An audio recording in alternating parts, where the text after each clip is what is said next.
Hello বন্ধুরা, অনেক দিন আগে দূর পাহাড়ের এক গভীর জঙ্গলে একটি ডাইনোসর বাস করত। আর সেই ডাইনোসরটি ছিল প্রচণ্ড রাগী।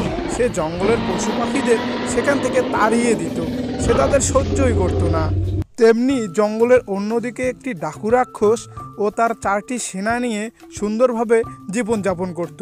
আর সেই ডাকু রাক্ষসও ছিল প্রচণ্ড রাগী এবং তার যে 4টি সেনা ছিল তারা ছিল খুবই খচ্চর। তারা জঙ্গলের পশু পাখিদের সবাই মিলে মেরে ফেলতো। একদিন ডাকু রাক্ষস তার সেনাদের বলতে থাকে, এই যে আমার সেনার দল, তোমরা কি শুধু এখানে দাঁড়িয়ে দাঁড়িয়ে আমার মুখ দেখবে, না জঙ্গলে গিয়ে আমার জন্য ভালো মন্দ কিছু শিকার করে ধরে নিয়ে আসবে? তোমরা জঙ্গলে যাও, জঙ্গলে গিয়ে যেটাই পাবে তাকেই ধরে নিয়ে আসবে আমার কাছে। জি উস্তাদ, তুমি কোনো চিন্তা করো না, আমরা এক্ষুনি জঙ্গলে যাচ্ছি। জঙ্গলে গিয়ে যাকেই সামনে পাবো পটিয়ে পটিয়ে তাকে তোমার কাছে নিয়ে আসবো, তারপর হবে আসল খেলা। আমাদের কাছে জঙ্গলের কোনো পশুই ছাড় পাবে না।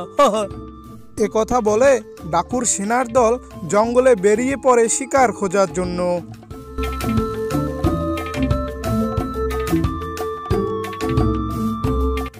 এরকম করে জঙ্গলে ঘুরতে ঘুরতে হঠাৎ সেই ডাকুর সেনারা একটা হরিণকে দেখতে পায়।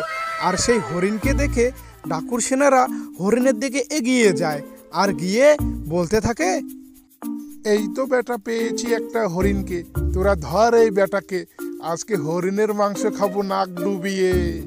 এই হলফলে হরিণকে পেলে আমার সর্দার খুব খুশি হবে, নে নে ধর ধর ধর। এ কথা বলে ডাকুর সেনারা হরিণের দিকে এগিয়ে গেলেই হরিণটি পালিয়ে যায় সেখান থেকে।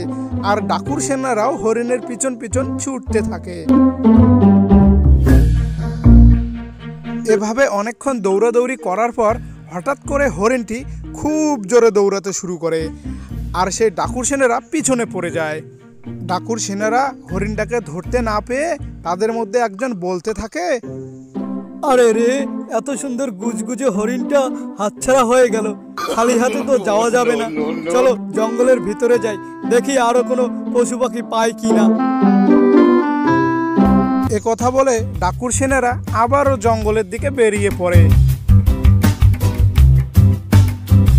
আরে এই ফাঁকা জঙ্গলে কোথায় পশু পাখি পাবো?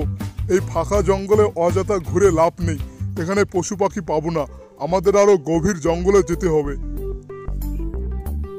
একদম ঠিক বলেছো তুমি, এই ফাঁকা জঙ্গলে অযথা ঘুরে লাভ নেই, আমাদের গভীর জঙ্গলে যাওয়াটাই খুব ভালো হবে মনে হচ্ছে। ঠিক আছে, তাহলে আর দেরি কেন, চলো গভীর জঙ্গলেই যাওয়া যাক। এ কথা বলে তারা নদীর পাশ দিয়ে গভীর জঙ্গলের দিকে রওনা দেয়। আর নদীর পাশ দিয়ে যেতে যেতেই হঠাৎ তারা সামনে একটি ভাল্লুককে দেখতে পায়। তা দেখে ডাকু সেনা বলতে থাকে, আরে এই যে একটা ভাল্লুক দেখছি, সুন্দর করে মাছ খাচ্ছে, নে নে ধর, এই বেটাকেই ধরে নিয়ে যাব। এ কথা বলে ভাল্লুকের দিকে এগোলেই ভাল্লুকটিও সেখান থেকে পালাতে শুরু করে আর ডাকু রাক্ষসের দলও তার পিছন পিছন দৌড়াতে শুরু করে। এরকম ছোটাছুটি করার পর এক সময় ভাল্লুকটি এত জোরে দৌড় দেয় যে ডাকুর সেনারা তার আর নাগালই পায় না। নাগাল না পেয়ে তারা সেখানেই থমকে দাঁড়িয়ে যায়। আর তাদের মধ্যে একজন বলতে থাকে, হায় রে, এই ভাল্লুকটারও নাগাল পেলাম না, এখন সর্দারের কাছে কি নিয়ে যাই? খালি হাতে গেলে সর্দার তো আমাদের আর আস্ত রাখবে না, আমাদেরকে আরো শিকার খুঁজতে হবে, চলো জঙ্গলের দিকে। এ কথা বলে ডাকুর সেনারা আবারও জঙ্গলে বেরিয়ে পড়ে শিকার খোঁজার জন্য।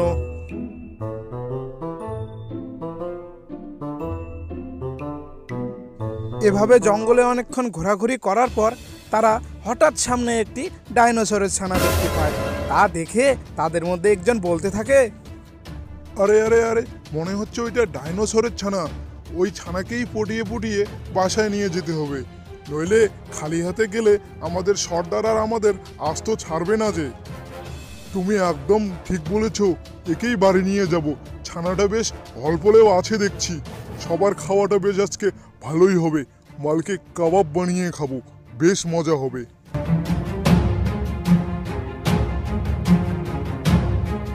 এ কথা বলে সেই ডাকুর সেনারা সেই ডাইনোসরের ছানাকে পটিয়ে পটিয়ে তাদের বাসার দিকে নিয়ে যেতে থাকে।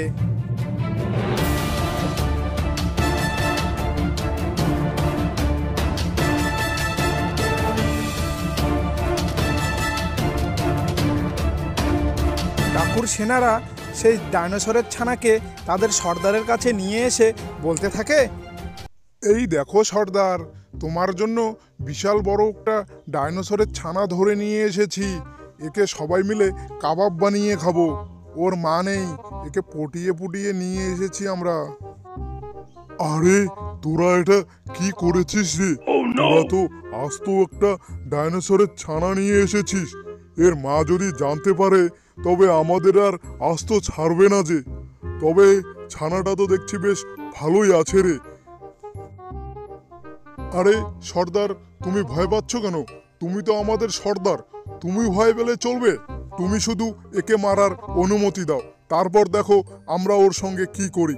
তারপর ওর মা আসে না ওর বাপ আসে, আসুক, আমরা কাউকে দেখে ভয় পাই না। তুমি শুধু অনুমতি দাও, আর ওখানেই দাঁড়িয়ে দাঁড়িয়ে দেখো। নে, ঠিক আছে, তোদের কথা মতো এই যে অনুমতি দিলাম। তোরা কি করিস কর, আমি এখানেই দাঁড়িয়ে আছি।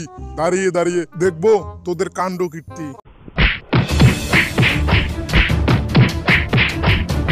সঙ্গে সঙ্গে ডাকুর সেনারা সবাই মিলে সেই ডাইনোসরের ছানাকে মারতে শুরু করে।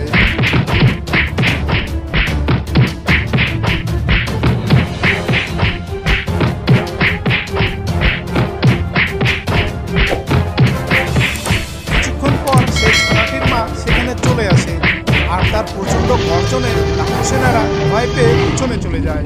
ডাইনোসরটি রেগে গিয়ে বলতে থাকে, এই বেটা ডাকুর দল, তোরা আমার বাচ্চাকে চুরি করে নিয়ে এসেছিস। দেখ আমি তোদের কি করি এবার। তোদেরকে আস্ত রাখবো না, তোদেরকে চিবিয়ে খেয়ে ফেলবো।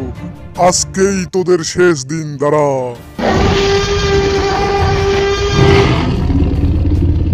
এ বাবারে, এই মা ডাইনোসরটি দেখছি তো বিশাল বড়। এ তো আমাদেরকে চিবিয়ে চিবিয়ে খাবে। মনে হচ্ছে আজকেই আমাদের শেষ দিন। এখান থেকে পালাতে হবে, পালাও। এই বেটা ডাকুর দল, তোরা পালাচ্ছিস কোথায়? তোরা পালিয়ে তাল পাবি না আমার থেকে, দাঁড়া।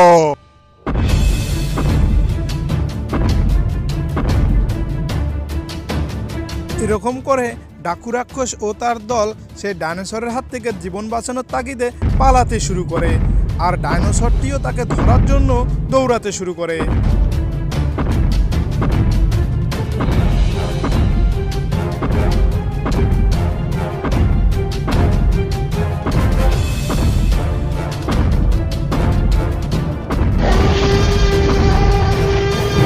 বন্ধুরা, এর দ্বিতীয় পার্টের জন্য অপেক্ষা করো। ভিডিওটি ভালো লাগলে ভিডিওটিতে একটা লাইক করবেন, আর নতুন হলে চ্যানেলে সাবস্ক্রাইব করে আমাদের সঙ্গে যুক্ত থাকবেন, আর সুন্দর দেখে একটা কমেন্ট করবেন।